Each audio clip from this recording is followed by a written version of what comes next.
Good morning, Bangkok. Welcome to Metro TV's English News Updates for the 17th of December 2014. You're here with me, Alyssa Sitiwong. Starting off with today's news updates on national news, the Prime Minister has called on the ICT Ministry to do more to protect the royal institution from lèse-majesté content online. Prime Minister General Prayut Chan-o-cha has reiterated the need for measures against lèse-majesté content on social medias and websites, which have not been effective so far. He said the Ministry of Information and Communication Technology will have to come up with new measures to enhance its previous efforts. Meanwhile, Army Chief General Udom Det Sitabut has said that the cabinet meeting had discussed new measures to stamp out lèse-majesté content online.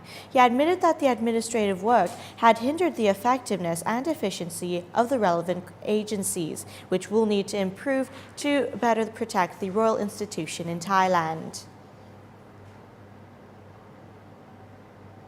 As we continue on national news updates, the Deputy Prime Minister has insisted that the martial law was still needed in order to maintain peace and order within the country, while the public was welcome to hold non-political activities.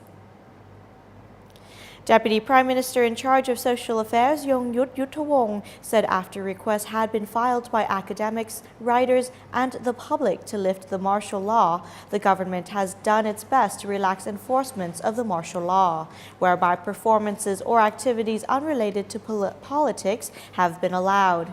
He said so long as the organizers of such activities notifies relevant agencies, there should be no problems in proceeding with such activities amidst enforcement of the martial law. However, he reiterated that the need for the martial law to maintain peace and order in the country was still needed. The Deputy Prime Minister said the government was open to discussions and suggestions on any obstacles the martial law may have caused to seek an appropriate resolution. He said recent discussions still favored the use of the martial law. Turning to the news about the recent incident in Sydney, Australia, the Consular Affairs Office in Sydney, Australia has reassured that no Thais had been injured in the hostage situation, while all precautions have been taken to protect all Thai citizens. Thirathep Promawong Sanon, the Thai Consular Affairs in Sydney, said that 30,000 Thais live in the area which the hostage situation on Monday had taken place. He said that the New South Wales Police Department had informed the office that there were no Thai nationals among the group of injured hostages in the incident.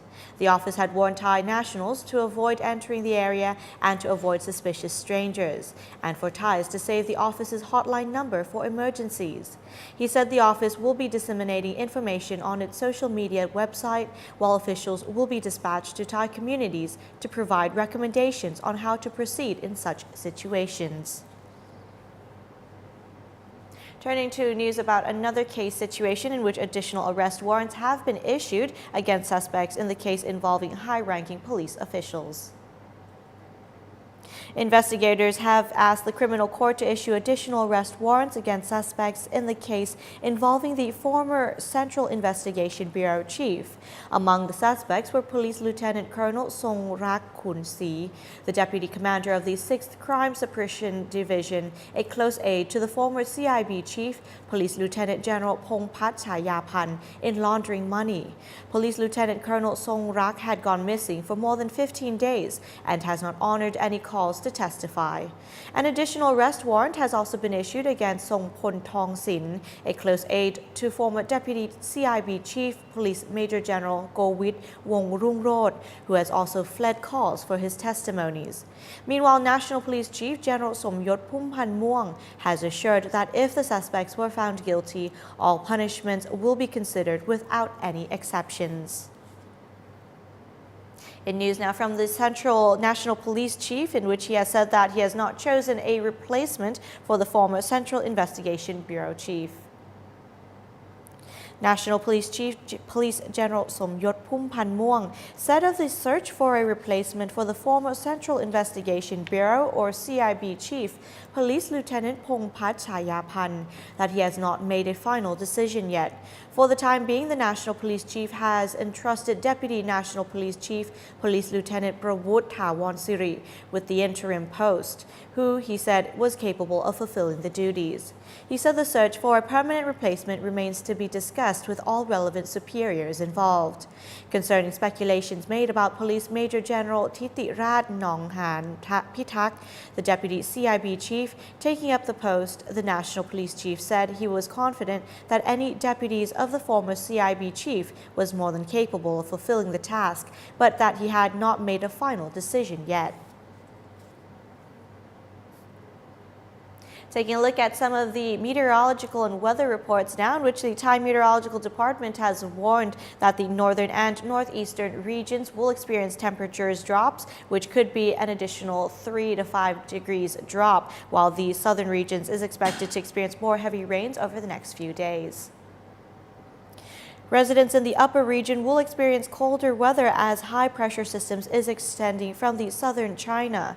Heavy rains can also be expected in the south. According to the Meteorological Department, the temperatures in the north and northeast of Thailand will further drop by 3 to 5 degrees Celsius. The temperature could go below 15 degrees Celsius and will stay cold for many days. Frost could be spotted on the grass on mountaintops in some areas. The northeasterly wind over the Gulf of Thailand will gain strength and bring heavy rains to Nakhon Si Thammarat and provinces below. Fishermen should leave the shore with caution as waves 2 to 3 meter high will be generated. Given the weather conditions, small boats should remain ashore. We'll now be taking a short break before we come back to continue with the news updates for this morning.